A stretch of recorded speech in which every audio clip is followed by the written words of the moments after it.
Hello मित्रांनो, कसे आहात? छान आहात ना?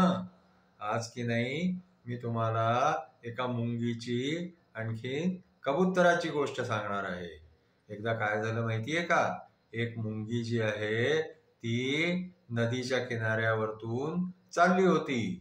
तिला थोड्या वेळाने तहान लागली.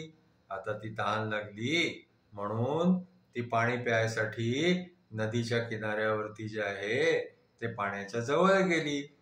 पाण्याच्या जवळ गेल्यावरती काय झालं की त्या मुंगीचा गेला तोल आणि तोल जाऊन ती पाण्यात जाऊन पडली. आता जेव्हा ती पाण्यात जाऊन पडली तेव्हा ती आपला जीव वाचवायसाठी जे आहे ते प्रयत्न करायला लागली. आता ती मुंगी, एवढीशी मुंगी, ती बिचारी काय करणार? ती त्या पाण्याच्या ओघाबरोबर जे आहे ते व्हायला लागली. आता काय झालं की ती बिचारी प्रयत्न करत होती पण तिचे काही प्रयत्न सफल नव्हते होऊन राहिले आणि ती पाण्याबरोबर जे आहे ते पुढे पुढे जायला लागली. हे सगळं जे आहे तिथे झाडावरती बसलेला एक कबूतर पाहून राहिला होता. त्या कबुतराने काय केलं माहितीये का? त्या मुंगीचे प्राण वाचवायसाठी त्यांनी एक झाडाचं पान तोडलं आणि ते पान जे आहे ते त्या मुंगीच्या समोर जाऊन आणखीन पाण्यावरती टाकलं. ती मुंगी जी आहे ती पटकीने त्या पानावरती चढली. आणखीन ती त्या पानावरती जे आहे नदीमधून पोहू लागली. हळूहळू करता करता थोडं पुढे गेल्यानंतर काय झालं की ते पान जे आहे ते नदी किनाऱ्याला जाऊन लागलं आणि ती मुंगी जी आहे ती पटकीने किनाऱ्यावरती जे आहे ते उडी मारून आणखीन जमिनीवरती येऊन गेली. अशा प्रकारे कबुतराने जे आहे ते मुंगीचे प्राण वाचवले. आता काय झालं की ते कबूतर आणखीन ती मुंगी हे दोघं चांगले मित्र होऊन गेले.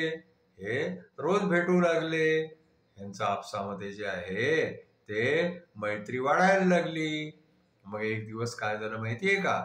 जंगलामध्ये एक शिकारी आला. त्या शिकाऱ्यापाशी बंदूक होती. आता काय झालं की त्या शिकाऱ्याने त्या कबुतराला बंदुकीने गोळी मारायसाठी त्याच्यावरती जे आहे ते बंदूक रोखली.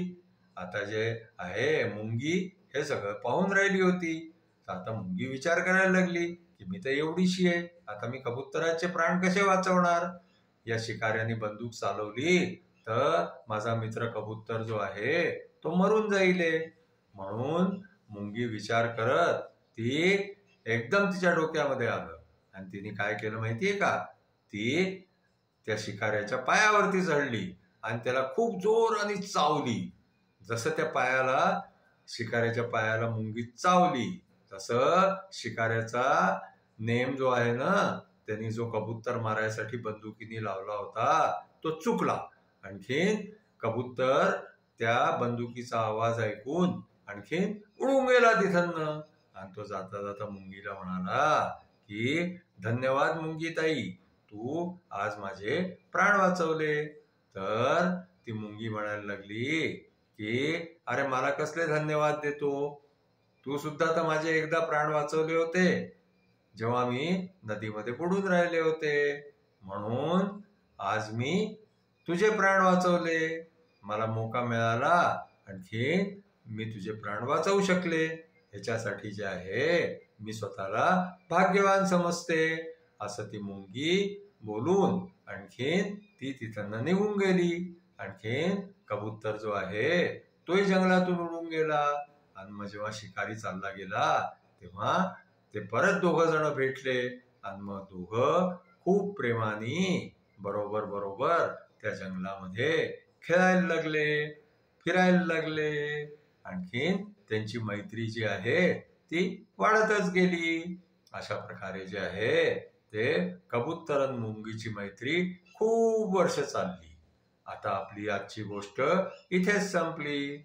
आमची गोष्ट तुम्हाला आवडली असल्यास तुम्ही आम्हाला लाईक करा, शेअर करा, आमच्या चॅनलला सबस्क्राईब करा. Thank you.